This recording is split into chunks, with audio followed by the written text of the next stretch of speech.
All right, back here in Lagos, we will continue our conversation, and Olamide Odekule is standing by to bring us stories that are trending now. Olamide, good morning. Very well, thank you. It's Wednesday. Let's pick up the pace with some juicy stories. All right. We've got some good ones for you guys. Good morning, Nigeria. I like to say that TVC has our finger on the pulse and our eyes on the street. And if it's a trending story, we're going to bring it on here and chop it up very professionally.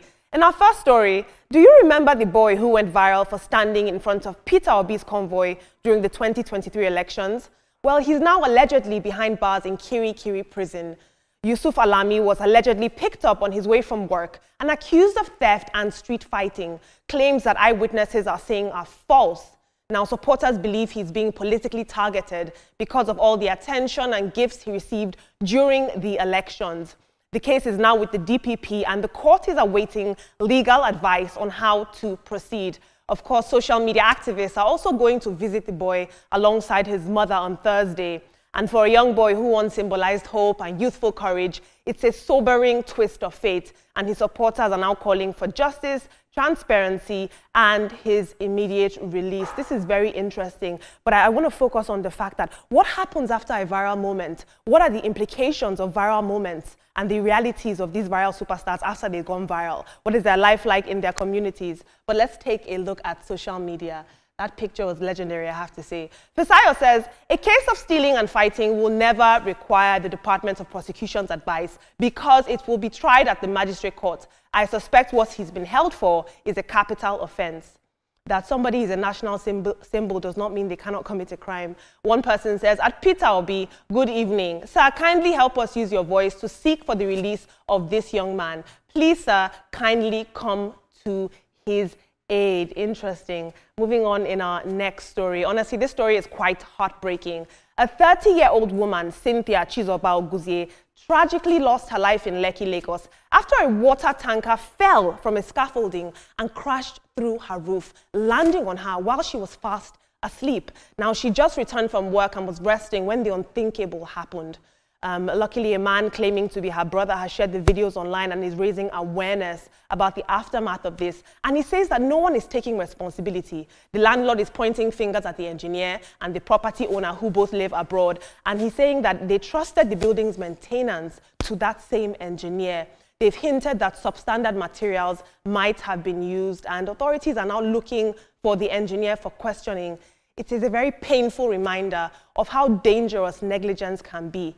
One moment you're sleeping in your house where it's supposed to be your safe place, and the next it is a death trap. Now, negligence in construction and poor quality control is costing us our lives. My issue here is that we clearly lack a maintenance culture in Nigeria, and it's costing us our lives. And with the high and exorbitant rental rates, we're paying so much. If one person had just gone to that water tanker and because of maintenance culture and seen that something was wrong, this could have been avoided. She's now passed away and it didn't have to happen. But let's take a look at social media. May her soul rest in perfect peace.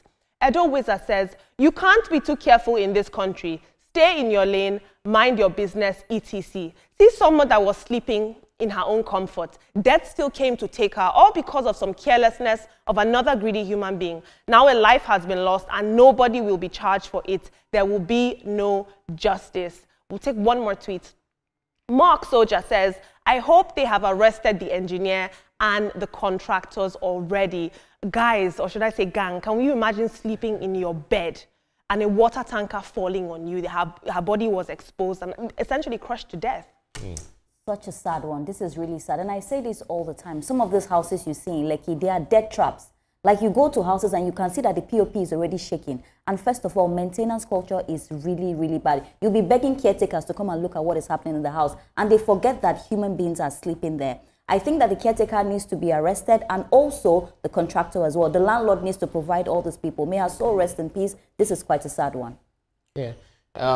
I totally agree with you because I call them katikati, you call them caretaker though, because of the nonsense that majority of them do. The owner of the house is saying that he entrusted the house, to this maybe agent or caretaker, and then he probably had used substandard product. They have to do proper investigation, and this person's must be brought to justice if it is discovered that truly they did not do what they're supposed to do. The first story you read, the guy who went viral during the electioneering, the fact that you went viral doesn't mean that you cannot commit crime. So proper investigation also has to be done. We should not, approach issues with sentiments. But if we found that this guy was wrongly, incarcerated, of course, people must just, face the music. Yeah. All right. I'm also taking up that story. It's sad to see that someone was just, picked up and arrested. On what basis? If you were there proof that he went to steal, unfortunate that this is happening to him, but investigations should be carried out and he should not be incarcerated with, beyond 24 hours if there are no proof that he stole or whatever accusations they have against him. And those who say that it is politics, I don't know why we try to paint everything as politics. We politicize everything. He is not a national figure. He only was there at that point, and that picture was taken.